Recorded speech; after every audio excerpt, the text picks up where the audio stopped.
మీ మీద తీరని కోరికలు ఉన్న స్త్రీలు ఇలానే చేస్తారు. సాధారణంగా పురుషులు స్త్రీల వెంట ప్రేమించమని పడతారు. కానీ కొంతమంది స్త్రీలు తనను ప్రేమించమని పురుషుల వెంటే పడతారు. అలా ఒక పురుషుడు తనకు ఆమె నచ్చక వద్దు అని చెబితే కొంతమంది స్త్రీలు సరే అని వదిలేస్తారు. ఇంకొంతమంది బాధపడుతూ అలానే అతని జ్ఞాపకాలతో ఉండిపోతారు.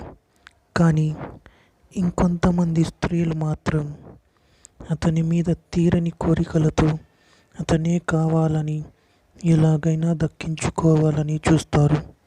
వారు సరే ప్రేమించవద్దు కానీ ఫ్రెండ్స్గా అయినా ఉందాం అని మొదట్లో చెప్తారు. కానీ ఆమె లోపల మాత్రం ఎప్పుడూ అతని మీద తీరని కోరిక తీర్చుకోవాలనే ఆకాంక్షతోనే ఉంటుంది. అలా ఒక పురుషుడి మీద తీరని కోరికలతో ఉన్న స్త్రీలు ఇలానే చేస్తారు, ప్రవర్తిస్తారు. అవి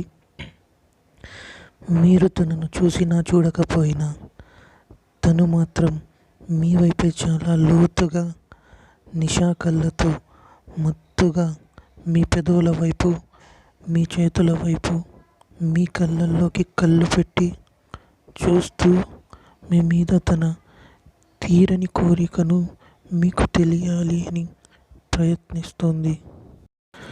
నెంబర్ 2, ఏదో ఒక విషయంలో ఏదో ఒక కారణం వెతుక్కొని మీకు దగ్గరగా మీతో మాట్లాడుతూ తన చేతిని మీ చేతికి తాకడం, తన భుజాన్ని మీ భుజంకి తాకడం, తన జుట్టుని మీ మొహం పైన వేసి మిమ్మల్ని రెచ్చగొట్టడం, మీపై ఉన్న తన తీరని కోరికను మీకు ఇలా చెప్పాలని ట్రై చేస్తూ ఉంటుంది.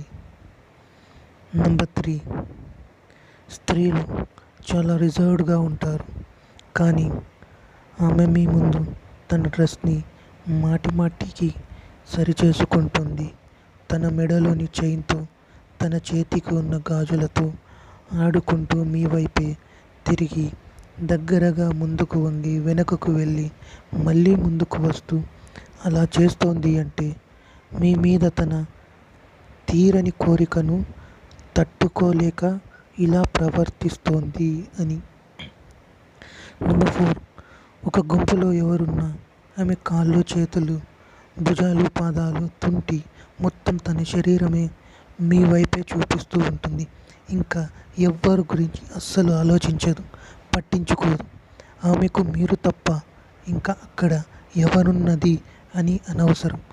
ఒకవేళ ఎవరైనా తనను పిలిచినా కూడా తను మీ వైపే చూస్తూ సమాధానం ఇస్తుందే కానీ వారి వైపు అస్సలు తిరిగి చూడదు, పట్టించుకోదు.